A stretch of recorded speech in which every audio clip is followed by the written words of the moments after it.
haven't been able to control the play at midfield, the way Maradona's been able to do, and he's hurting England again here. It's a brilliant run. Oh, it's one of the World Cup great goals, and there's no doubt about Remember That Guy, the podcast where we mine our memories for nuggets of nostalgia about peripheral players, past and present. I'm James, and thank you, God, for football, for Maradona, for these tears, and for, as always, my companions joining me here. Diaz with you again. That call on Argentina by the Argentinian announcer is an all-timer. James just gave the translation. Es para llorar, but something that is not to cry for is the person we're very happy to have back as a special guest. Please introduce yourself, sir. That's right. It's me, the very special guest Xavier. And I always loved that the goal of the century, as that goal has been referred to since time immemorial, aka the 1986 World Cup, is the second famous goal of that game. You have a game with a goal called the goal of the century, but the hand of God is the more memorable goal because obviously Maradona punches. It's the same 5 minutes. Yeah. I love it. It shows you the full spectrum of Maradona because the hand of God shows that he's willing to do anything to win, including cheating. And then just 5 minutes later, right as you're like, God, fuck that guy, is like he shows you that he is actually also just the most talented player in the world. And remember, this was just after the Falklands War, so Argentina and England hated each other. Argentinian fans, they see the hand of God, and they wouldn't have minded if Maradona stabbed an England player on the pitch and then scored. That's how little they gave a shit about how England fans felt. They really do love stabbing over soccer down in South America. R.I.P. It was Carlos Escobar, I think. Yeah, I thought he was shot. Hold on. Either way, they really love murder down there over their soccer. Definitely some sports-related murder. Andres Escobar. R.I.P. Andres. Well, I'm sorry. We've lost the plot here a little bit. So you know what? Let's regain our composure and let's talk about who's making memories for us right now.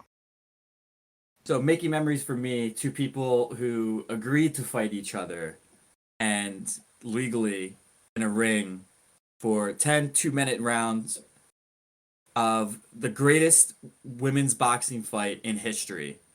Talking about Amanda Serrano versus Katie Taylor. It's so rare that you get a true super fight in boxing where it's the two pound for pound best going against each other. And it's all the credit in the world to Eddie Hearn and whatever you may think of some of his other antics. Jake Paul is a tremendous promoter for women's boxing. He has done objectively very good things for women's boxing. Jake Paul has only seemed less shitty to me the longer he has been involved with professional fighting. And to be fair, he was climbing out of a hole that was miles in the ground. But he's made progress. Listen, I started exactly where you are. Dare I say now, I am a Jake Paul fan when it comes to his involvement in the professional boxing world. Very specific there. But enough about the promoters. The promoters can make whatever fight happen that they want, but ultimately it's on the two people that are in the ring to deliver. And Amanda Serrano and Katie Taylor went to absolute war for 10 2-minute rounds. And no matter what kind of boxing fan you are, like if you're a very technical fan, you can appreciate some of the finer things. There are some great adjustments that both fighters made throughout the fight. If you are more of a casual fan, you just wanted two people beat the shit out of each other. They also did that for extended periods of the fight. They absolutely need to run it back. Katie Taylor, congratulations for the victory. I was pulling for Amanda Serrano. And I don't necessarily agree with the decision, but I do. It's one of those fights where I can't say that it was a robbery. But for them to do it in Madison Square Garden, the world's greatest arena, and to deliver for a sold-out Madison Square Garden crowd, I hope that this is the start of women's boxing really making a big move into the mainstream. Women's UFC has already been there, but women's boxing really hasn't gotten the recognition that it deserves, and hopefully this is a launching off point for it to enter the mainstream. And if the best women are going to keep fighting each other, it's going to be a far superior product to men's boxing. It just will be. There we go. And I think you've also set us up perfectly to just check in with Xavier and see who's making memories for him in Madison Square Garden at the time of recording this, because it seems to be somebody. Yeah, so as we are recording on Thursday night, the Rangers are in Game 2 of the playoffs against the Pittsburgh Penguins. 2 days ago, did stay up as long as I could, did fall asleep in the third overtime as the Rangers lost to the Penguins 4-3, despite Igor Shesterkin making 79 saves, which is the second most of all time. Here's the downside. It might be the second most of all time. Unfortunately, it is 10 too many to be nice. I know. There was a time where I was really hoping that they would just score when he was at 69, just so I could say that we won a game and our goalies had 69 saves. Didn't work out, but at least it was cool for Penguins fans that a backup goalie named Louis Domingue, who had been eating spicy pork on the bench because he wasn't supposed to play as the third string goalie, came on and won. So that's cool for Penguins fans. Not as cool for me. But right now the Rangers are winning 3-1 with 6.5 left in the second period. So hopefully they can hold on to a 2-goal lead this time and even the series up. Also, quick shout out to the Yankees, who do have the best record in baseball right now at 18-7 with a run differential of 49, plus 49. Their 11-game winning streak did come to an end yesterday, 2-1 against the Blue Jays.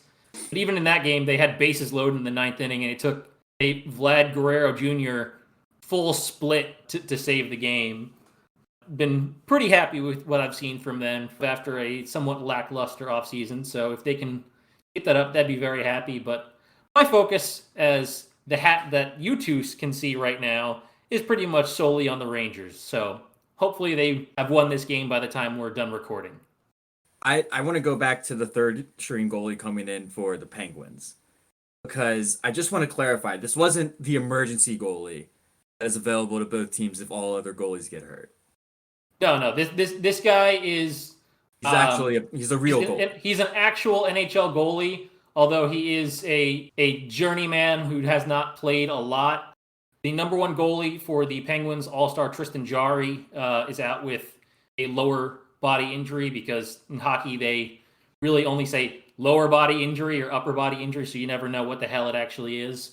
And then midway through the second overtime period, backup goalie Casey DeSmith, who had been playing really well, robbed a bunch of Rangers chances, skated off the ice. No one really knew why, but Louis Domingue, who had been signed just recently as the backup goalie while Jarry was out, was asked to come on. And because he did not expect to come on, and because it was already double overtime, he did eat his dinner in the locker room in the intermission, which was spicy pork, and then went onto the ice full of spicy pork. So he wasn't eating it on the bench. He was at least eating it in the locker room. I feel like that is an important line. You gotta keep out of sight if you're gonna. He did that during the game. He just went back into the locker room to eat it because no one needed him. That's fine. He recognized that was not something that needed to be seen in front of multiple people. Has it come out at all since then why Casey DeSmith went off the ice? I don't believe so. Like I said, NHL teams are usually very tight-lipped about what the injuries are. That's what I want to clarify. This wasn't like when Antonio Brown just left the field during a game. This was an injury. No, it just says he's day-to-day for a lower body injury, which is all that they really say. Either lower body injury or upper body injury, which makes things very confusing sometimes, because a lower body injury can be a lot of things. But you know what? Here's the good news. A lower body injury is not fatal for hockey athletes. I, however, do want to talk about some athletes who, thankfully, these do not have any lower body injuries. It's not something that they walk or trot away from, because, gentlemen, while I did do my screed for the Preakness last week, you know what? You got me thinking Derby, and I did get a little bit into Derby fever. So I would like to talk about the 148th running of the greatest 2 minutes in sports real quick, specifically the names.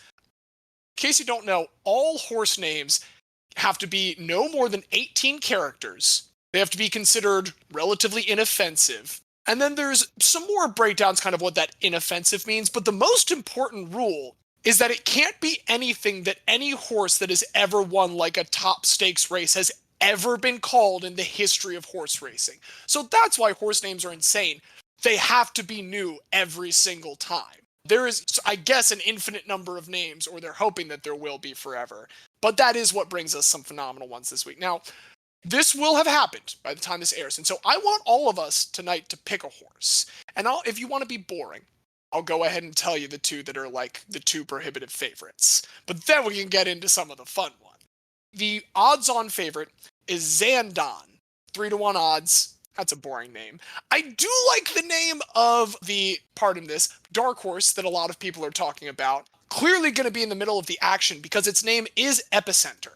7-2 odds, and this is the one that people are saying, like, that is your best betting value. So if folks out there are looking for, betting in the past, if you were a time traveler listening to this episode and want to know which horse you should have bet on in the Kentucky Derby, you already know that answer because the Derby's taken place. But I'm going to say Epicenter is that answer. However, let's get into some of the more fun ones. Some of the 20-1 odds. We got Zozos, Zozos, official horse of the McElroys. We got Simplification. Simplification. What more needs to be said? Smile Happy. My personal favorite. I'm going to go ahead and say I think this is the one that I will be picking. Cyberknife. Those are the 20-1 odds. Pretty good. Diaz, you told us before recording that you've got a guy. You're an inside guy. Apparently you're a bodega guy. Big horse racing knowledge? Sure, cool, love it. And he is giving you the inside track on a Messier. So, typically I would expect a fight between the two of you over that one, what with Xavier's aforementioned Rangers love, but I know that Xavier is going to be sticking with the brand loyalty to the McElroy family by going with Zozos. Xavier's got Zozos. Yes, you're going with Messier. And I've got Cyberknife. We are locking it in. These are the official 2022 148th running of the Kentucky Derby picks from the Remember That Guy crew. And they will have been making memories for me by the time you're listening to this. And so that's who's doing it for me. But hey, we don't want to talk about that. We want to talk about some guys. And Xavier, you were a successful litigant last week, so why don't you go ahead and introduce our category? Sure. Thanks, James. So the category that I had for us this week was less famous family members. So it had to be someone who in a famous sporting family, and they are not the most famous member of this family. And because I have too much time on my hands and also wanted to do something special, I decided to fully prepare two different people and then have James and Diaz decide by flipping a coin. And so I am holding in my hand a coin. Diaz, I believe you're going to be calling it in the air. I think that's the way for us to split this up even. I think that's fair. That's fair. Are you ready? The way I was thinking about it was there is soccer and there is basketball. If you call it in the air and you're right, you choose which one you want. If you're wrong, then James chooses. Okay. Are you ready? Oh, I'm ready. Tails. Ladies and gentlemen, it is tails. Diaz, what are we going with? I need me some basketball, Xavier. Okay, basketball it is. And special shout out to who it would have been if it was soccer, which is Bradley Wright Phillips, but he is now irrelevant for the purposes of this discussion. So sorry, Bradley. So most sports fans know NBA Hall of Famer and member of both the 50th and 75th anniversary teams, Rick Barry. Many might also know that the dude has a lot of kids. His oldest son, Scooter, 55, won an NCAA championship in 1988 with Kansas. The youngest is Canyon, who is our age. Some people might remember him going viral on Twitter for his family patented granny free throws while playing at Florida in 2016-2017. That fucking kid. Which, let's be clear, objectively, it has been proven that for anybody, you will be more accurate if you actually practice and train that. You're going to be right around 90%. Anybody could be a 90%. Everyone should do it. I will be one of the happiest basketball fans in the world when they finally adopt the granny free throws. I mean, the Barry family at this point has been doing this for 50 years. It has become their thing. But I don't want to talk about Scooter or Kenyon or Drew or John or Shannon or even Rick's current wife, Lynn, who is the former assistant executive director of USA Women's Basketball. This family is very basketball-centric. The person I want to talk about is Brent Barry. Oh, yes, Brent. I know Brent. Yeah. Yeah, I'm not gonna lie. I thought that was just two dudes with the last name Barry. I did not realize they were related. Yes. So Brent Barry, born December 31st, 1971, in Hempstead, New York, as the third son of Rick Barry. It is important to note that although he is Rick Barry's son, Brent was only 10 when his parents divorced, and he was raised pretty much solely by his mother, Pat Connolly, who was also part of a basketball family, as she was the daughter of ex-NBA player Bruce Hale, who played in literally the first years of the NBA. Bruce also coached Rick Barry at the University of Miami. A lot of connections here. And they were estranged for a little while. Brent later said when a kid is told their father is leaving, they think he's just going down to the store. He didn't come back for a while. It's a tough thing to deal with. Regardless, following in the footsteps of his grandfather, father, and older brothers, Brent takes up the family sport, and he stars at De La Salle High School in Concord, California, where he averages 18 points, 6 boards, and 7 assists as a senior. Full time, he's trying to, make his own name for himself. He said all through high school, anytime myself or any of my brothers had any success on the basketball court, my dad's name would be synonymous with that. And, it's a tough thing for someone to deal with. Not easy growing up, being constantly compared to someone else, especially when you aren't even really connected with that person anymore. But he's doing his own thing, and he ends up committing to Oregon State. He redshirts his freshman season at Oregon State. They stumble to a 14-14 record. They had been a little spoiled, where they had just had 3 straight 21 seasons and NCAA tournament appearances, thanks to one Gary the Glove Payton. The next couple years... Quick interlude, fuck Dylan Brooks, get better soon, Gary Payton II. Yes, get better soon. Yeah. That was a dirty play. But this was Gary Payton the Elder, not Gary Payton II. And Oregon State has not had much success since Gary Payton, which I guess isn't a surprise when you have a Hall of Fame player and then no other Hall of Fame players ever again after that for 30 years. Brent redshirts that freshman year. In his next year, the 91-92 season, he plays pretty sparingly as a swing 2-3. Only averages 5 points, 2 assists, 2 boards. Oregon State once again struggles. They're 15-16, and the year is marred by the death of sophomore guard Ernest Killam, who had a blood clot disorder that was known about. They gave him a medical exemption to play anyway. Did end up dying from said blood clot disorder, leading to a lot of players deciding to leave the program. Not a great time for Oregon State. His next season takes on a slightly more important role, starts over half their games, only slightly ups his numbers, 7 points, 4 assists, and 3 boards. But then he finally breaks out during his redshirt junior season, leads the team in scoring with 15 points, has 4 assists, 5 boards per game, even though Oregon State is only 6-21. He gets known for being a bit of a loudmouth at this point. Even gets in trouble once for publicly questioning Coach Jim Anderson's methods after a game. After which Stephen A. Smith. After which Anderson banned all players from talking to the press without him being present, so he can make sure he monitors what they say. I feel like I have to say this because I feel so bad about this thought. I was about to say that he sounds like one of those "do you know who my father is" guys, and then I remembered that his father left him and his mother when he was 10. So I just feel like I need to put myself on blast for having that thought.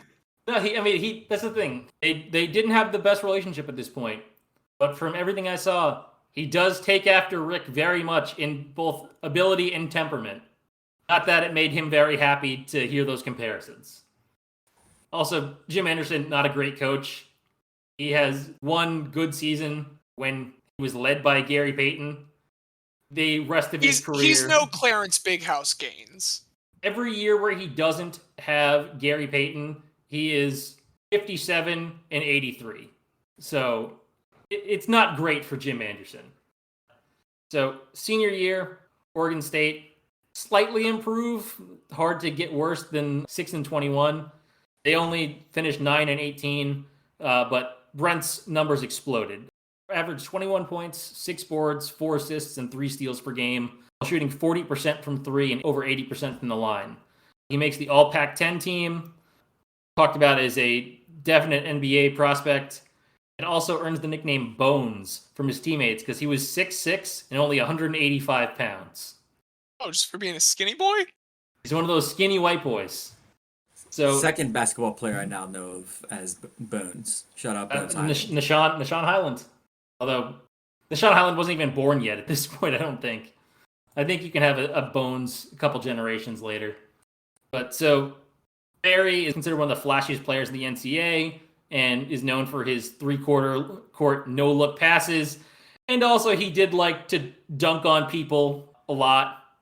He really liked to actually land on people and use them as springboards, which you were able to get away with a little more in the 90s. Even Rick Barry was impressed by his abilities. He said, I think we both understand how the game should be played. We both get the ball to the people who are open and play unselfishly, but he does things on a much grander scale than I did. As far as the skills he has, I shake my head in amazement at some of the things he does. He's got incredible vision of the basketball floor. He does things with the ball I've never dreamed of, which is pretty high praise coming from an NBA Hall of Famer. And even if it is his father, again, they are not very close. So this is not expected praise. One fun fact, while in college, he plays in an exhibition game against New Zealand. And while he's shooting free throws, a New Zealand player yells out and brings a halt to the game, saying, "Can he do that? Isn't that illegal? He's just trying to show us up." And the referee had to inform this New Zealand player, who had no idea who Brent Barry was, that he was just shooting underhanded free throws because that's his family's thing that he learned from watching his father. Well, and again, it's like, why in this moment does it then not have the, no one thinks to germinate this idea in the international leagues? I just want to see everyone do granny throws. I think it's really funny. And also I would much love better. that. Also much better. You should do it for the joke, but also it'll make you a better basketball player. I would gain so much respect for Ben Simmons if he came back next year shooting granny free throws. I would gain infinite amount of respect. I will stand up and applaud Ben Simmons if he does that. And the challenge has been laid down. I really want to see this now, but we'll have to wait because Ben Simmons is never going to play basketball again. If you could bet on that, we're talking about value bets, I'd throw a couple bucks on Ben Simmons never playing basketball ever again. So Anyway, Brent gets selected in the 1995 NBA draft at 15th overall by the Denver Nuggets, but he immediately gets traded to the LA Clippers along with Rodney Rogers for number 2 pick overall Antonio McDyess and Randy Woods. During his rookie season with the Clippers, Brent averages 10 points, 3 assists, and 2 boards, and emerges as a three-point specialist, one of the early three-point specialists. He shot 42% from 3 and set a then rookie record with 123 threes. He also, because he is a man of many talents, wins the dunk contest during his rookie year, beating Michael Finley in the finals with a one-handed dunk from the free throw line while still wearing his warm-up jacket. It is the most 90s-ass thing I have seen. He's got like the high, The final round. kind of like that's a high and that's what tight. won the final round. Yes. Wow.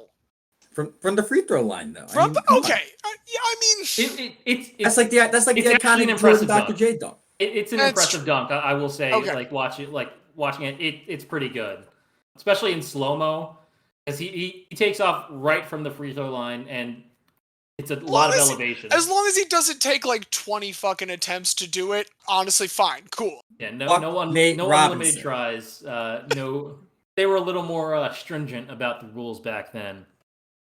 So, a couple years later, Brent's averaging career high 14 points per game in his third season with the Clippers, but then gets traded to Miami for Isaac Austin. His playing time craters on Miami. He goes from 32 minutes per game to only 16, and he only averages 4 points. And Miami doesn't bring him back after this season. So he goes to the Bulls.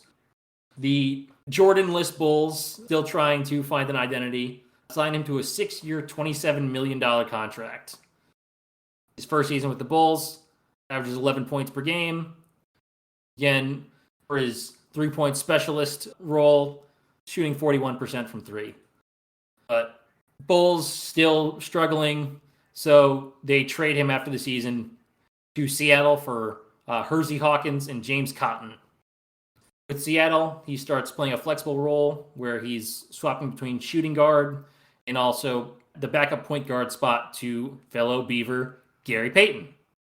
He locks down a starting role by the next season, averages a career high 14 points, 5 boards, and 5 assists. He does pretty well with Seattle. In 5 seasons, he knocks down 669 three-pointers. Nice. Very nice. And then in the summer of 2004, Brent signs as a free agent with the San Antonio Spurs. Also nice. Different reason, but also nice. During the 04-05 season, Barry had a bench role, started only 8 of 81 games, but then took on a more important role in the playoffs, where he started 8 games, and the Spurs defeat the Pistons to win the 2005 NBA Finals for his first championship. He also becomes the second father-son duo with his father Rick to have won NBA titles.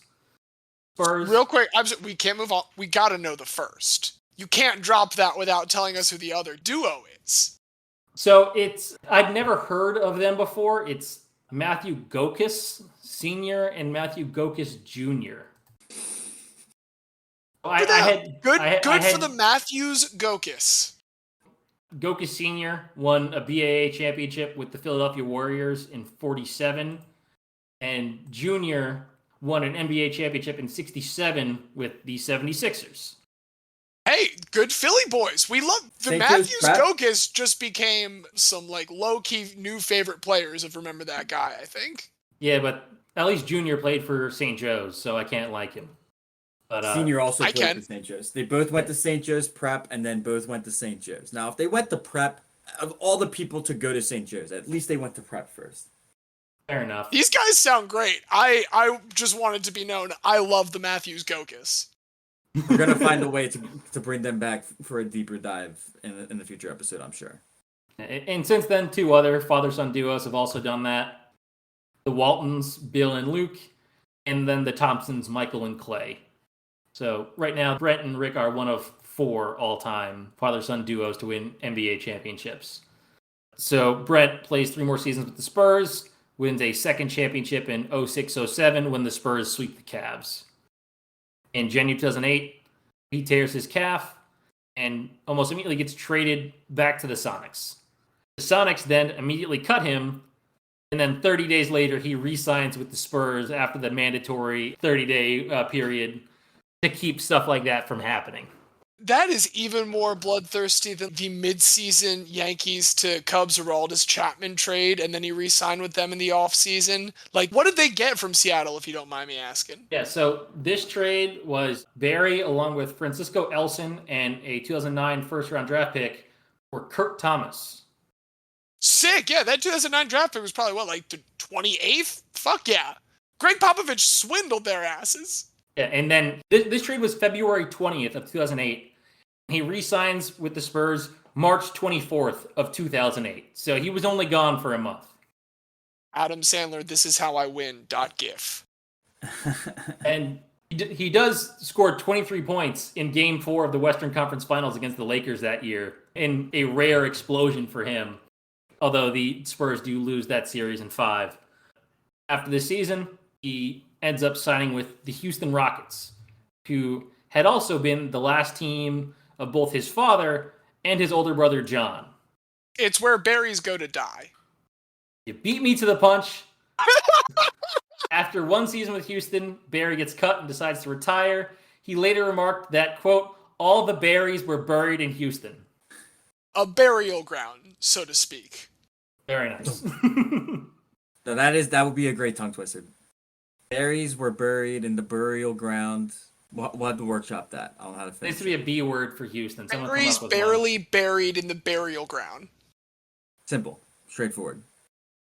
So overall, Barry is currently the 51st all-time in three-pointers made with 1,395. When he retired, he was much higher up the list, but as we all know, three-pointers have become much more common in the past 15 years. So most players who have been playing since the early 2000s and have had long careers are either close or passing to that. But he did shoot over 40% from 3 for his career. Pretty good. Has Brooke Lopez passed him yet? Ooh, that's a good one. Brooke Lopez is my favorite 3-point shooter of all time. That's just a catapult every time he shoots it. No, he does not. Brooke Lopez does not even have half as many. That's what I should have expected. One thing I just want to say about Brent Barry is he is one of those perfect prototypes of a player that if he played in the modern NBA, he would have been an all-star. His game would have been so suited to the modern NBA with having not only the athleticism to win a dunk contest, but also the shooting range and at the time volume. He would be allowed to shoot more threes today. Brent Barry was a player before his own time. If I had a time machine, I would send Jahlil Okafor back to the 90s, and I would send Brent Barry forward to modern day, and I think both players end up being borderline Hall of Famers. If only If he Jahlil- switched years with his half-brother Canyon. Yeah, because he has siblings that are 30 years around his age. Yeah, Brent is in his 50s and Canyon is 28. Congratulations, Rick Barry. So after he retires, Brent Barry starts working as an NBA analyst. He gets a segment on NBA TV's The Starters, which was called The Bone Zone. He then moves to TNT, where he becomes a play-by-play announcer and the primary host for their players-only broadcast starting in 2016, where he gets partnered with Derek Fisher and Grant Hill. He later moves on up to partnering with Ian Eagle, doing play-by-play for the 2018 playoffs. Yeah, he had a really good future in broadcasting, but he gives it up because in the summer of 2018, he joins the San Antonio Spurs front office as vice president of basketball operations, where he is currently still employed. Because why wouldn't you want to work for an organization like the Spurs that never fires anyone and it is extremely loyal to everyone except for the coach who was there before Pop? I was about to say we've gone deep on it, but goddamn it, now I also can't remember his name. Bob No, Hill? yes. Yeah. No, he's been great. It's nice to see that RC Buford and Pop are both trying to find people in the front office that can take over should they.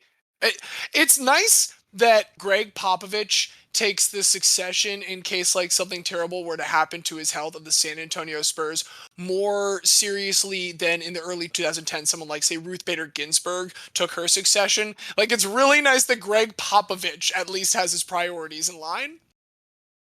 But RBG is notorious. That's what you need to consider as well. Notorious Brent Barry. That could be a title. So just one more fun fact. So Brent, being a man of many talents, also a talented artist and poet and classically trained pianist who would relax before games at Oregon State by playing the pipe organ at Gill Coliseum before games. Yeah, that's pretty sick. Does he? I wonder if he ever does it for the Spurs now, because they have, I believe, an organist set up at AT&T. I wonder if he ever tickles the keys. I wish I could find that information. I doubt that would be something that would get posted anywhere. But maybe when everyone's gone, he takes a crack at it. Brent Barry, Phantom of the Opera style, plays the organ of the AT&T Center late at night when it's just the bats and the coyote mascot and him. Let's just start that rumor. Let's do it. That's a fun rumor. He took one of the broken masks that Joel Embiid had a couple seasons ago for the playoffs, and he wears that to really complete the costume, and that's what Brent Barry spends his nights doing. Fingers crossed that as you listen to this episode, Joel Embiid has re-debuted with that same mask. Yeah, The Phantom of the Wells Fargo Center. Officially out for the game tomorrow night, but all that means is that he hasn't cleared concussion protocol yet. He could still clear tomorrow. You're going to be there, right? I will be there, and if he plays, I'm going to cry. I will just cry so much. And if he doesn't play, we need to rally. We need to win one for him so that we can get it to 2-1 and give him a series to potentially come back for in Game 4. And by the time you listen to this, you'll know if we did that or not. So, we'll see. Yep. All the best on that. But Brent Barry, that was great. I straight up, here's the thing. Ever since I found out that Donald and Danny Glover were not related, I refuse to ever assume that someone with the same last name is related. And this has now burned me twice because not only were Brent and Rick Barry related, I thought, no, I shouldn't assume that. This also happened with Marquise and Antonio Brown. I was like, surely these two individuals both playing wide receiver in the NFL with the last name Brown can't be related. That's got to be a coincidence. They're cousins, no, they're right? cousins. Yeah, they're Yeah. cousins. So you know what? We should assume more things about people. Only when they're athletes and have the last name. Just assume like all the Matthews, they're definitely the same family. Or if you're a Boone, you're in the same family. That's just how it is. Well, here's what I'll say, Xavier. For you, I've got a pair of siblings who, if you heard the last name, you would almost certainly assume that they were related to one another. Before I talk about them, there's one other player that I need to bring up. There was an NFL player in the 1940s named Bob Breitenstein. The reason I bring him up is technically, he is the first ever Argentinian-born NFL player.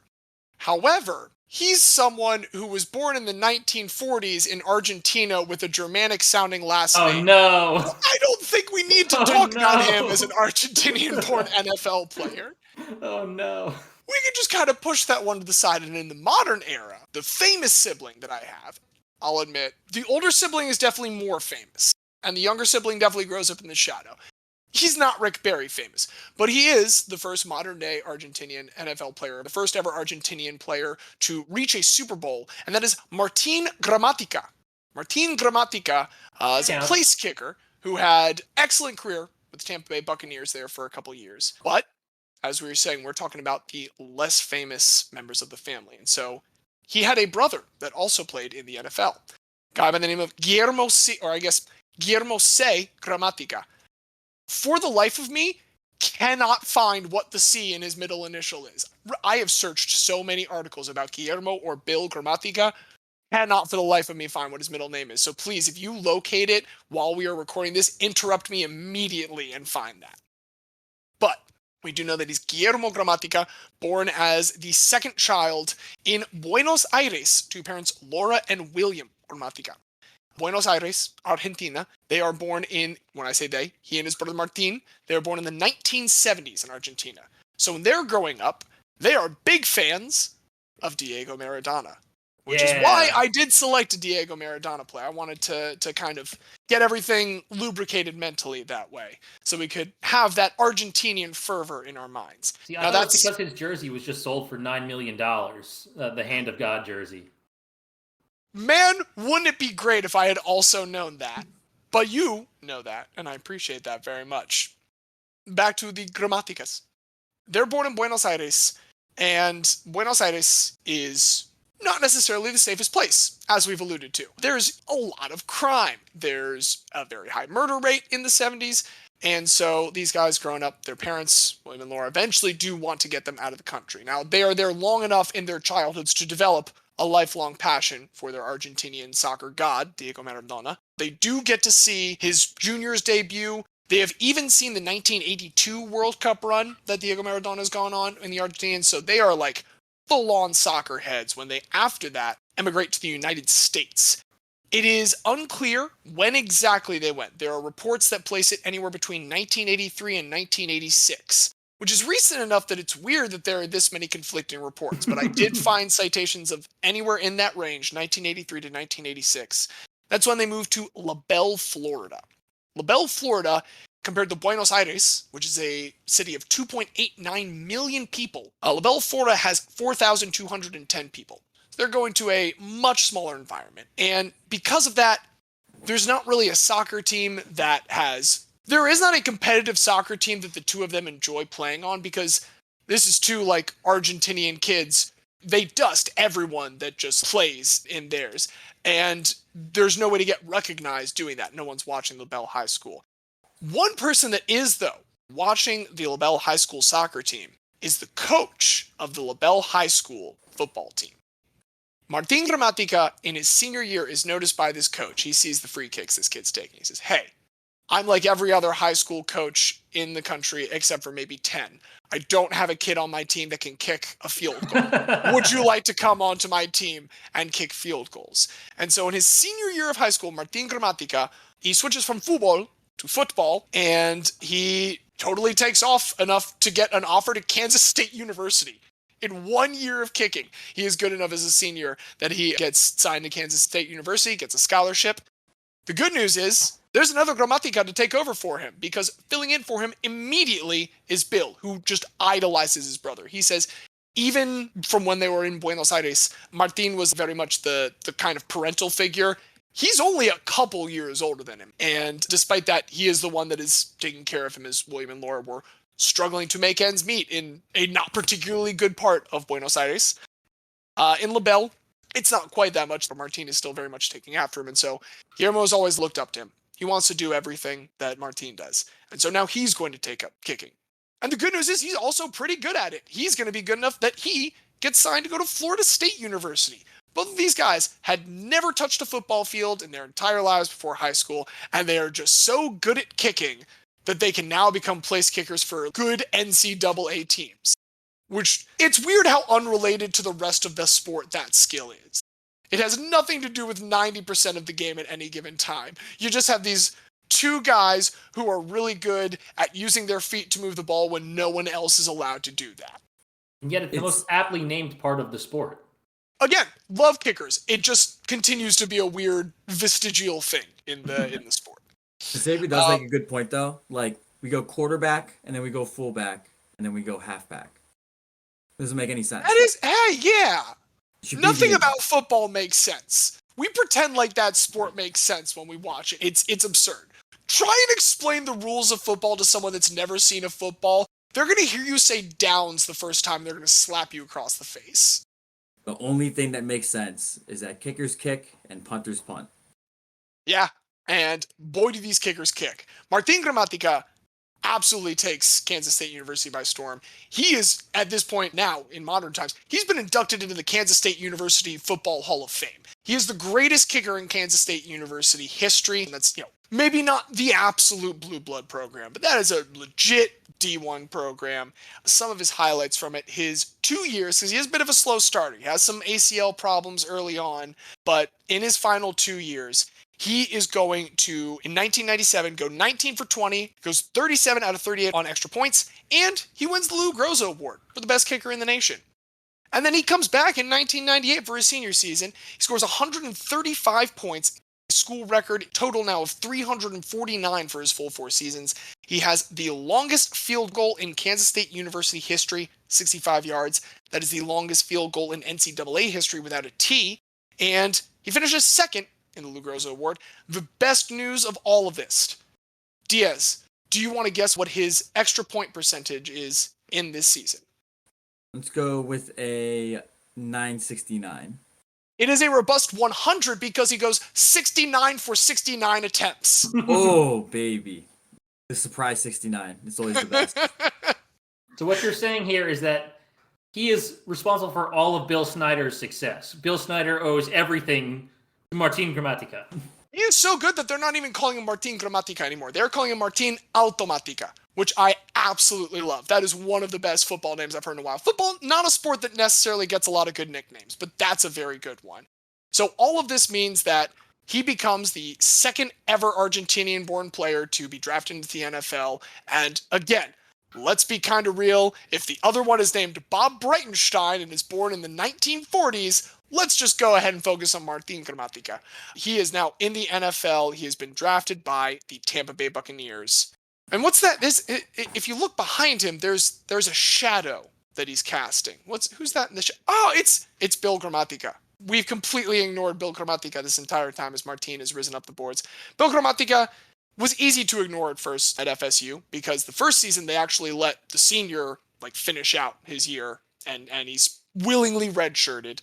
The next year, 1996, that's Bill's redshirt freshman season. It is the senior season of Scott Bentley. So he's getting sat for Scott Bentley that full first year. And the next year, he gets into a fight in preseason with Sebastian Janikowski. Sebastian Janikowski is actually benched for him initially. However, after the first couple games, he goes 2 for 4 for field goals and 10 for 12 in extra points.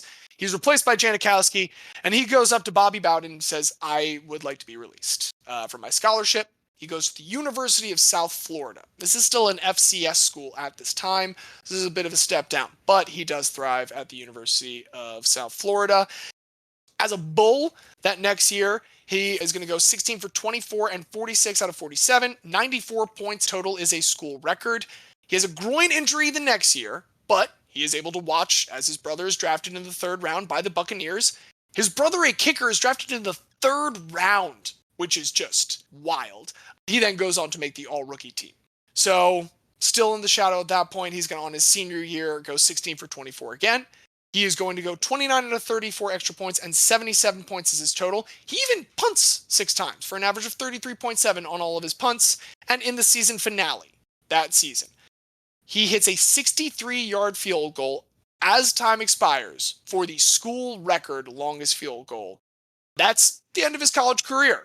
Unfortunately, that whole time, his brother has become a Pro Bowler and a second-team All-Pro kicker. So even that season, overshadowed by Martin. But it is good enough for him to be drafted the next year by the Arizona Cardinals in the 4th round. Both of the Gramaticas, kickers, are drafted no later than like midway through the 4th round. Admittedly, in his draft, the only person I recognized after the 4th round was TJ Hushmanzada, like 17.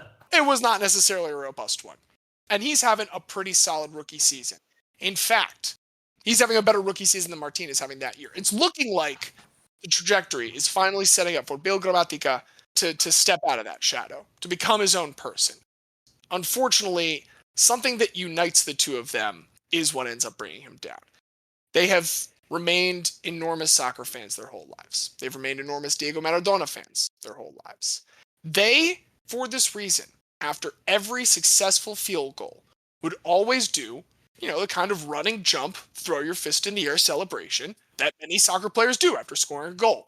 Not on extra points, but every single field goal they would do this. In week 13 of his rookie season, at the time, he has an 80% field goal percentage, leading his brother, who has a 79.3 field goal percentage. He goes in to play the 5-7 Giants with his 5-7 Cardinals. With 8 minutes and 26 seconds remaining in the first quarter of the game, Gramatica opens the scoring. It's a 42-yard field goal, and it puts Arizona up 3-0. He jumps up to celebrate, comes down, and he tears his right ACL landing from this celebration and immediately crumples to the ground. He is brought onto the sideline, where he stays for the rest of the game, including 2 more field goals and an extra point, all of which he kicks. He does not handle kickoffs in that game. Do you have any idea who handles kickoffs for this game? It is think of a weirdly obscure, like mid-2000s Arizona Cardinals player. Tom Tupa? Wait, no. That's a solid guess. That is not correct, but that is a solid guess. Emmett Smith. It is Pat Tillman. Pat Tillman I handles thought the that was kickoff too for obvious. that game. I thought that would have been a too obvious one, but Pat Tillman was killed by his own troops, just so we have that clear. Pat Tillman handles the kickoffs for that, but Gramatica does handle the extra points and the field goals for that game. That is going to be it, though, for his rookie season. He's put on IR. He can still maybe come back from this. This was maybe his best chance in this season to take over. But you know what? Let's not give up hope. Maybe the next season he can step out of Martin's. Oh, what? Sorry, I'm receiving news that the next season, Martin Gramatica actually goes to the Super Bowl with the Bucs. Super Bowl 37 in 2002 does become the first ever Argentinian to appear, as I mentioned, in the Super Bowl. He also becomes the first ever Argentinian to win a Super Bowl. He parlays that into a $14.5 million contract after 3 years in the NFL. 4 seasons in the NFL. Only the 1 Pro Bowl appearance, $14.5 million. This makes him one of the best paid Argentinian athletes in the world at this time. Martin Gramatica is going to fade out of the collective consciousness to an extent, but he has now made sure to stake his name in the record books, and Bill never really gets that chance from that point on. Now, he does get a couple other shots after this season. Next season in 2003, he starts 3 for 4 on his field goals, and he continues his perfect extra point streak that he has up to this point. But on November 19th, he once again hurts himself. This Argentinian force, is replaced by the Arizona Cardinals this year in 2003 by a guy named Tim Duncan. just as Manu Ginobili is starting to play with Tim Duncan in the Spurs. This is Manu Ginobili's second season in the NBA now. That's just a fun little nugget. He's not as much of a fan of Tim Duncan because that does cost him the Arizona Cardinals job forever. But he gets a chance, sign on the next year with the New York Giants in training camp. He does lose out to Matt Bryant. Matt Bryant gets the New York Giants gig that year. He does get one final chance after that with the Dolphins to replace injured kicker Olindo Mayer. He makes 3 field goals that day. However, there is one point where the Dolphins score a touchdown. Olindo Mare. Olindo Mare. I was considering it, but I figured you My had that, apologies. Diaz. Olindo Mare. Hey, guess we're going to have a chance to say his name one more time, I promise. That's Amare. He replaces Olindo Mare. He makes 3 field goals. The Dolphins score 1 touchdown that day. It is the last touchdown that a team will ever score with our good friend Bill Gramatica. Unfortunately, this is the only extra point in his career he misses. He finishes 60 for 61 for extra points in his career. This was against the Arizona Cardinals, and that is his last NFL game. After that, just kind of fades away. Martin Gramatica, he does hang out for a little bit longer. He is actually the next year part of Steven Gostkowski's first ever training camp battle with the New England Patriots. Is going to hang around for a little bit longer in the NFL until his final appearances with the New Orleans Saints. He comes to the Saints because he is there to replace injured kicker Olindo Mare.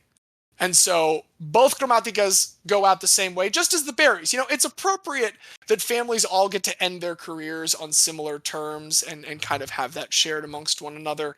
But that is the end of both the Gramaticas. They have remained incredibly philanthropic gentlemen in Argentina. They are the only famous Argentinian NFL players ever, so they are very, very popular there. But they're a little bit faded here. Again, is Martin Gramatica necessarily that famous? No, but he did cast a shadow that fit exactly the silhouette of one person and forever obscured Bill Gramatica, the only person I know of who ever injured himself celebrating a 42-yard field goal and tearing his ACL.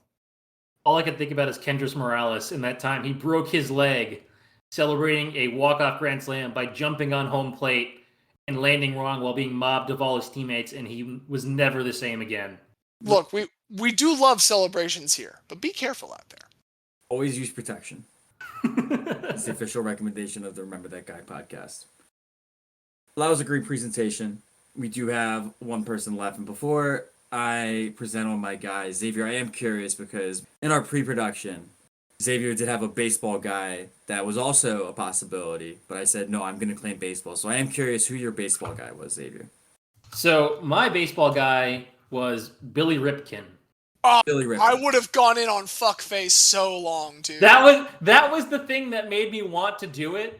If you had told me that you were doing that, I could have gotten a real sealed fuckface card to put up on this camera for us to all, for those not in the know. Yes. Billy Ripken's rookie season, there is a, guys taking their pictures for the baseball cards. His buddies come over. Hey, Billy, you're going to want to have a prop for your picture. It's like senior photos. You don't want to just be awkward there with your hands. Hey, take this bat, man. Hold this bat. Take some swings with it. He goes and takes a picture for this trading card. He does not know that his friends have written the words fuckface on the bottom of that bat. It is clearly visible in certain runs of this trading card. They did capture it after the first couple initial prints. You can get them for about $15 online. I promise you it's worth it. Every time I look at that card, I smile. Best $15 my dad ever spent. Because it's so visible on the knob of the bat. Like, it is very prominent, where if you just look at the card, you can clearly see fuckface. And somehow, a trading card company misses that. It's phenomenal. But, see, we still got to talk about this fun fact without me bringing up Billy Ripken. So thank you, Diaz, for that prompt. Beautiful. No, I was very curious who it was because there are some great options that you can go with from baseball. You have the Ripkens, Billy. You have the DiMaggios with Vincent Dom in addition to Joe. I'm going with a more modern one, slightly more modern than Ripkens, very much more modern than the DiMaggios, and I'm going to go with the less famous Giambi, Jeremy Giambi. That's a good pick. I like Jeremy Giambi. We'll start from the beginning with Jeremy, born September 30th, 1974 in San Jose, California. Of course, he and Jason are staples in the California area within baseball. And for Jeremy, it starts even before his run with the Athletics that we will certainly touch on. As with Jason, they both attend South Hills High School in West Covina, California. And Jeremy does go a different route. So as opposed to Jason, who went to Long Beach State, Jeremy goes to one of the most well-known baseball programs, Division I baseball, not known for any other Division I sport, really, but I'm talking about Cal State Fullerton. They have the Titans. Cal State Yes. Fullerton. Yeah, the Cal State Fullerton Titans is where Jeremy Giambi plays his baseball from 1994 to 1996. The 1995 team is a team that I just want to touch on real quickly. So one of Giambi's teammates on that team was Mark Kotze, who is just, I think, another great baseball guy. Kotze played for the Athletics for a few years, never while Jeremy was there. So this is the only time that they are teammates. But 95, Giambi and Mark Kotze are mainstays in an extremely potent lineup. A lineup that goes 57-9 that year, which to this day is the most wins by a Cal State Fullerton team in a season. But it's great to stack up those wins in the regular season. How do you do when the chips are on the line? And this Cal State Fullerton team does about as well as you can when all the chips are on the line. They advance to the regionals. They make it to the College World Series. In Game 1, they beat Stanford 6-5. Stanford puts up 2 runs in the 8th to make it a little scary, but Fullerton holds on. Giambi does go 0-4 in this game, but he has a walk and he scores a run. This is the only game in this run that Giambi does not have at least a hit. In Game 2, they play Tennessee, and they absolutely smack them. Cal State Fullerton wins 11-1. Giambi had a 2-run single. Off to a tremendous start in the College World Series. I'm not sure how exactly the brackets broke down that then in Game 3, they play Tennessee again. But it doesn't go much better. In fact, it actually goes slightly worse for the Volunteers. Volunteers get beat 11-0 in this game. Giambi again goes 1-for-3 with an RBI. And in Game 4, they have 2 chances to win one against South California USC. And they only need the one. Cal State Fullerton wins 11-5 over the Trojans to win the 1995 College World Series. 38 runs in 4 games. Pretty good. 39 runs because they dropped 39. 11 in each of their 3 later wins, and the only close game that they played was against Stanford 6-5 in Game 1. My God. An absolutely dominant team within an absolutely dominant program. Giambi puts up some very impressive numbers for the year. It's .349 with a .465 on base percentage, .508 slugging. Also has 4 home runs to go with 37 RBI. Coming back for the 1996 season, they are not as successful this time. They do get to regionals, but do not make it out of regionals to the College World Series. But it is certainly through no fault of Jeremy, because Jeremy has his best statistical season. It's .396 with a .517 on base percentage and .573 slugging percentage, finishing with 6 homers and 58 RBI. He was named All-American this year as well, his only time being named All-American. But anytime the OPS is up north of 1, approaching 1.1, you're doing pretty good. Anytime the on-base percentage is above 5, and anytime the slugging is above 5, and you only have 6 home runs, too, which means he's cranking out doubles, so you have to assume he's got a little bit of speed, too. Giambi was an all-around player, is the way he was always known as opposed to Jason was slightly more of the slugger. Jeremy was known as more of a well-rounded player. It's certainly a player that was known for his base running, except for one time that we will. But for the career with Cal State Fullerton, just a couple of notable statistics. With his .476 on base percentage and his .996 fielding percentage, both to this day are 3rd all-time for a career in the history of the Cal State Fullerton baseball program. So, wow. On both ends, both fielding and getting on base, one of the absolute best that there was at Cal State. And this is then recognized and parlayed into the 1996 MLB draft, where he's drafted by the Royals in 1996. Doesn't take Jeremy long to break through into the major leagues. He is a September call-up in 98 for the Royals. In 58 at-bats, bats .224, with 11 walks and 9 strikeouts. He does have 2 home runs, OPS of 739, but again, just a September call-up. He steps in and is able to prove that he deserves some more opportunities. So then coming back for the 99 season, he makes the Royals out of camp. He's still just a bench piece, but across 90 games in 288 at-bats, he hits 285 this time. His slugging percentage, however, drops. So from a 224 to a 285 batting average, an increase of 61 points. His slugging percentage goes down from 397 to 368, a decrease of 29 points, which seems tough to make those numbers work. That's just a whole lot of singles. Of his 82 hits, only 17 were for extra bases, versus of 13 hits the previous season, 6 were for extra bases. So percentages that could make sense. This is the kind of thing where, like, I do wish we had StatCast earlier because I would love to see. Is this a matter of he's seen a huge drop in batted ball velocity versus previous years? Or is this just like a matter of fielders were placed around him well and even well batted balls were just getting fielded more easily? Well, exit velocity is certainly down from college because this is still when they were allowed to use the full titanium bats. Oh, shit. Okay, yeah. Which seems like lethal. Like, I'm amazed. I'm sure that there are players that unfortunately passed away due to that, but I'm amazed there weren't more.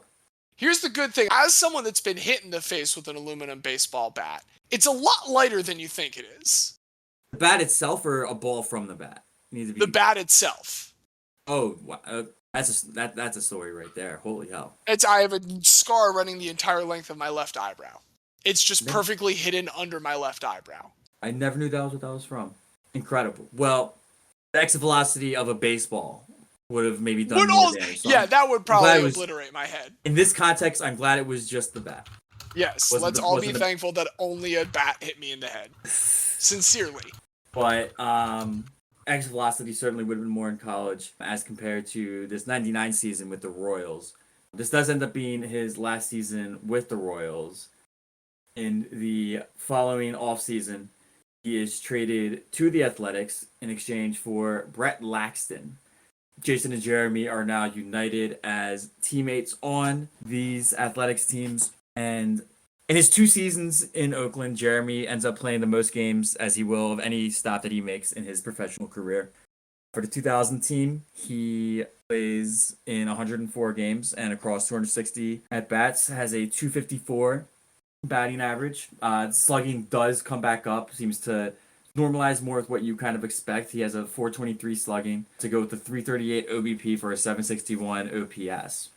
Next season is the season that his most well-known contribution to the lore of baseball is logged. But before we get to that, he does have a very good season in the 2001 season with the Athletics. Across 124 games and 371 at-bats, he bats 283, which is the second highest mark for his career, with a 391 OBP and a 450 slugging. So 841 OPS, very solid for the 4th outfielder, preferred bat off the bench. He also starts playing first base around this time with the Athletics, so very solid numbers. But curiosities, like, was he their primary DH, or did they have someone else to DH for them at this point? Because I know they're about to have like a slew of sluggers.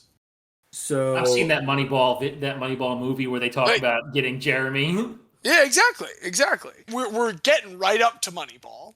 He was platooned with Olmedo Saenz. And he's probably the more famous of those two. I would say so. And yeah, he ended up having 70 more at-bats than Saenz. So it is a platoon, but it is one that slightly favors Jeremy, to the extent that when we get to the playoffs, Jeremy is the one that's going to be trusted to be on the field.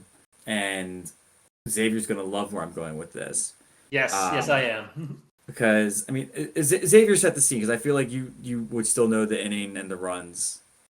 I mean, so that whole postseason kind of blends in a bit because, I mean, this is just after 9/11. So all of New York is really getting behind the Yankees. And for the first time, most other states and cities don't hate the Yankees as much, even though they have just won 3 titles. James might be different on this one, but there was a little bit of less hatred because of what New York had kind of just gone through.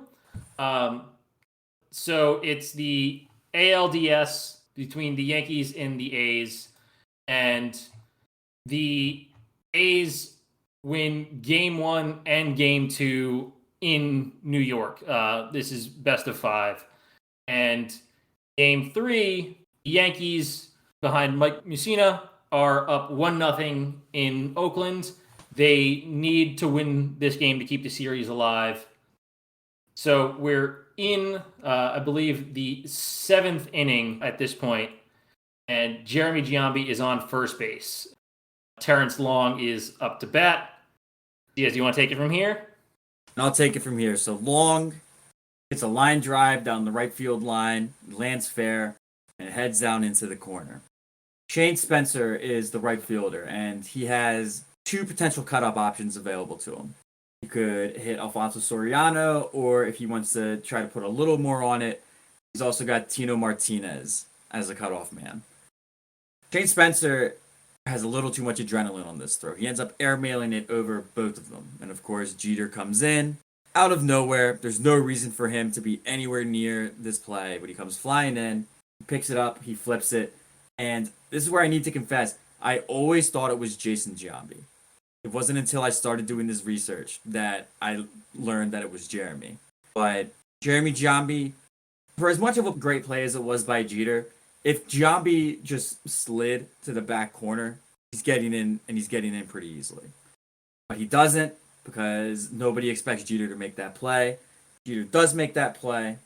Gets Giambi at the plate. Yankees go on to win that game. Yankees go on to win the American League that year. I mean, I'll real quick just say this is an obvious product of Derek Jeter's habit of being out of defensive position.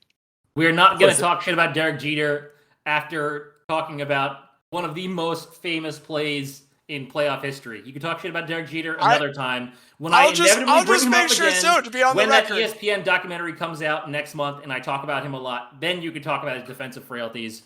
This magical play we will not shit talk. I was shamelessly rooting against the Yankees this entire postseason, so that's all. Just absolutely sipping on that haterade. The only thing I want to say is I feel like in retrospect, Derek Jeter is a great baseball example of the analytics stat nerd versus the he got that dog in him. Because Derek Jeter 100% had that dog in him. Oh, yeah. Nobody can deny. I'm not saying Derek Jeter's not a good baseball player. Derek Jeter had that dog in him. But to get back to Jeremy, to this day, who knows why he didn't slide. But this one play could be taken as an example of one of the issues that the Athletics maybe had with Jeremy Giambi. Of course, Moneyball, I'm sure we've all seen Moneyball. Jeremy Giambi is portrayed in this movie as being, I don't want to say the antagonist, but when you look at what they were trying to turn the Athletics into and the culture that they were trying to overcome, Giambi is portrayed as the person that is a bad culture, right? So he's shown dogging it on a fly ball. He's shown partying in the clubhouse after a loss. And then his trade away from the team is then portrayed as like a pivotal moment in like the turning around of the franchise. This is Hollywood, of course. So not all of that is true, but there is some truth to it. The introductory shot when they show Giambi when he misses the fly ball is inspired by a genuine time that the entire Athletics front office was seething that he wasn't going after a line drive into the gap harder. It ended up being a triple. It probably should have been held to a double. But all of that to say that he is traded in the middle of the 2002 season to the Phillies, which sets up a segue into one of my favorite video games of all time, which is 2003 MLB Slugfest. There's 3 versions of this game that were released at 3 different times, and based on the production schedules and whatnot, all 3 were released after the trade. But the PlayStation and Xbox versions went into mass production before the trade. However, on the GameCube version, which is the one that I played, Jeremy Giambi is on that Phillies team. And I played this game for years. I would have to go back and see if I could still dig it up somewhere. Back at my Slugfest parents' is house. great. I loved turning your guys into minotaurs and stuff. Turn them into the Minotaurs, punching the fielders. I love. Oh, getting into fights was so good. What I always loved is like as a pitcher, like it was a risk throwing at a guy that was heating up, but you also had the chance that then your pitcher caught fire. All-time game. Sports games need to make more of a return to this. I'm tired of like the super accurate simulation, because that ultimately just ends up being frustrating. Chicks dig the long ball, so do dudes, and we dig MLB Slugfest, and we want to be able to punch people when we're running around the base paths. Please bring it back. But so Jeremy, I would always play with on the Phillies with those teams. So despite the fact that he only plays 82 games with the Phillies, where he does have probably the most success that he has of any stint anywhere, really. Because in those 82 games with the Phillies, he hits 244, but with a 538 slugging percentage and a 435 on base for a 974 OPS to go with 12 homers and 28 RBI.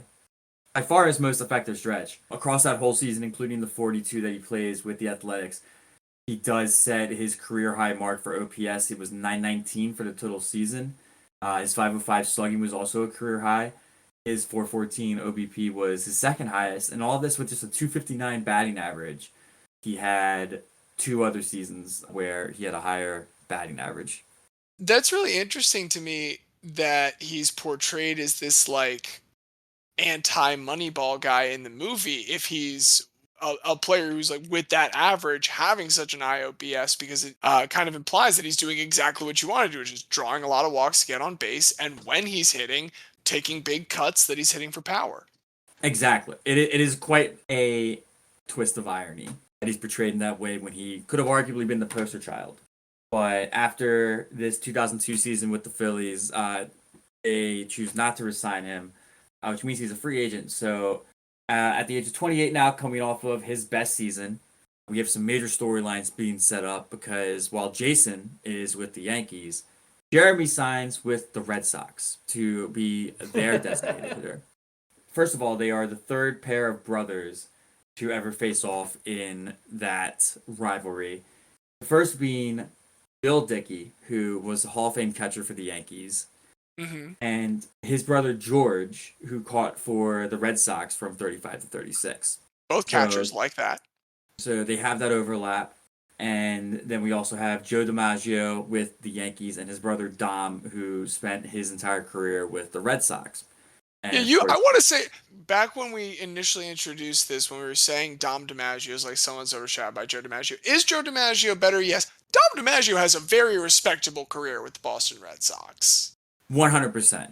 Vince DiMaggio is nothing, but Dom DiMaggio is a legit player. Dom was a very legit player.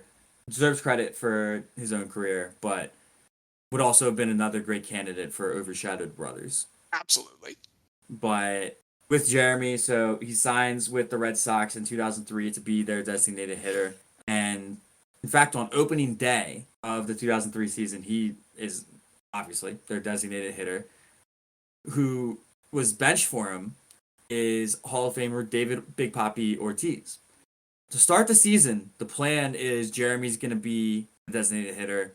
We'll get Big Papi in some opportunities, but Ortiz is coming off of not very successful stint with the Minnesota Twins. In fact, on that Slugfest team, he was on the Twins. So to start, Jeremy is supposed to be the guy. Unfortunately, he has shoulder injuries, and the shoulder injuries ends up actually being pretty debilitating to his career, certainly to his season. So coming off of career highs in all of those statistical categories that I gave, he now sets career lows in all of them except for OBP.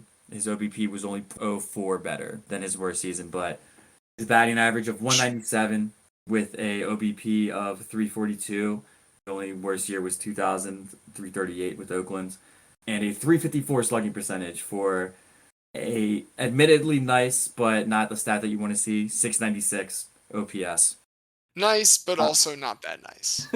Nice, but not nice if you are Theo Epstein running a professional baseball organization. So after just 50 games, they do part ways, and this is the end of Jeremy's professional baseball career.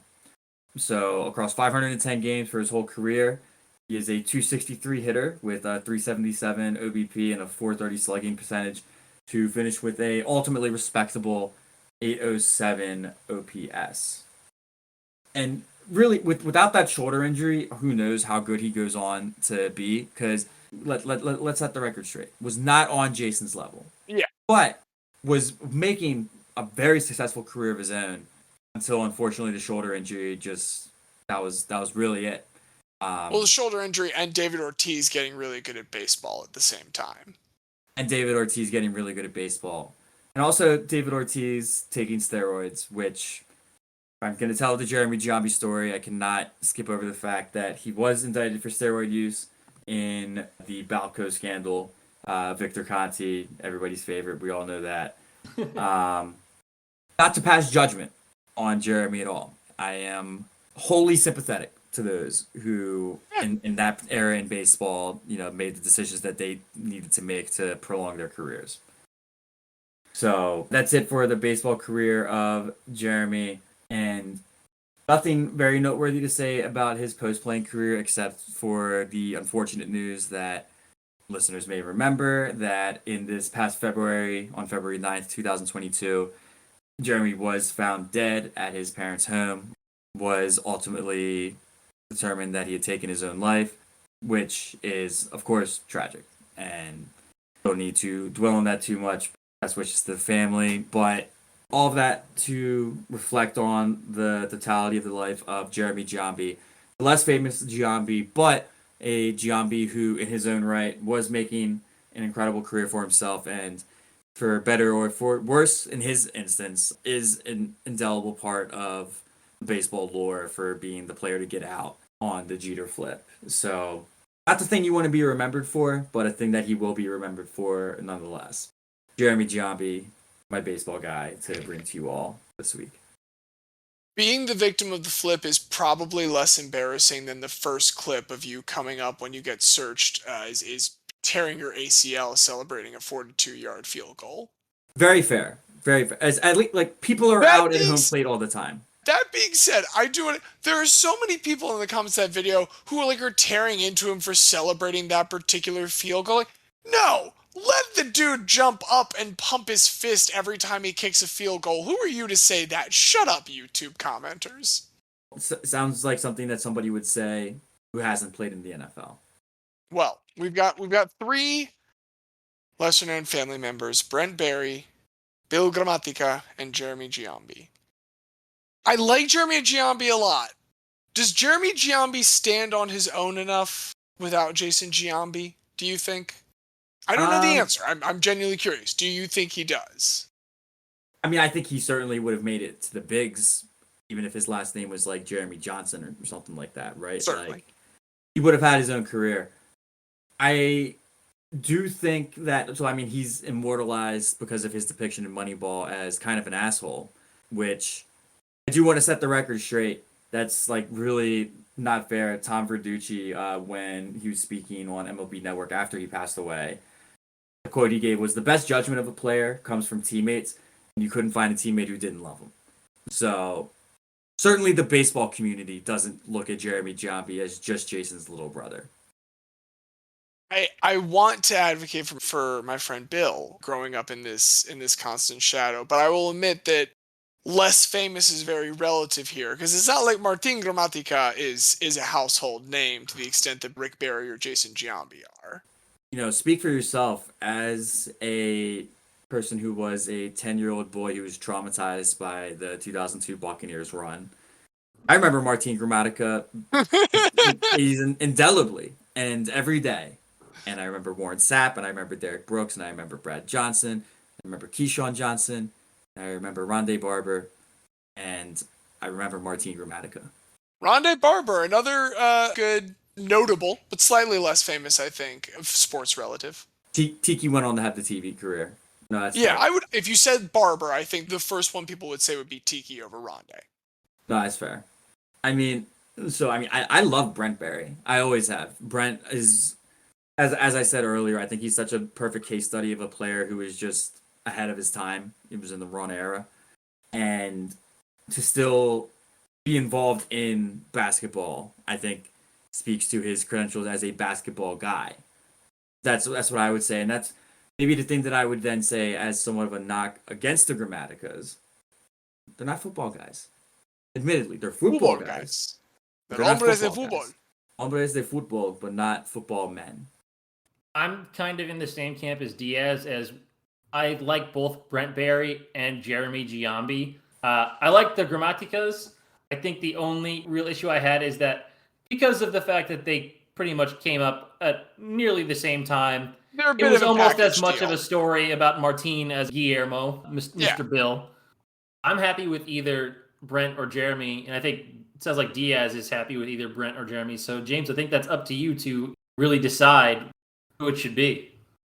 Here's some things that I like. Here are some things just in life, independent of this discussion, that I enjoy. I like any kind of narrative where parents have in some capacity scorned a child, and that's motivation for a child growing up. I like it when people shoot granny free throws. I adore it. I just love it so much. And another thing that I like in life, completely independent of this, is the San Antonio Spurs. Look, I wanted to discuss the other people for a little bit because it's Brent Barry. It's Brent Barry, y'all. No arguments here. I feel happy that I came up with two different people, and then the coin flip came up the right way for this particular episode. I feel like I played myself picking the basketball guy. X, I'll go ahead and tell you, if you talked about Billy Ripken, I would have voted for you. Like you were ready, man. Well, Billy Ripken was the third guy. Remember, Bradley Ray Phillips was the other person. So you had of three, at least two that I would have voted for. I feel pretty proud about that. I feel good about the preparation that was done today.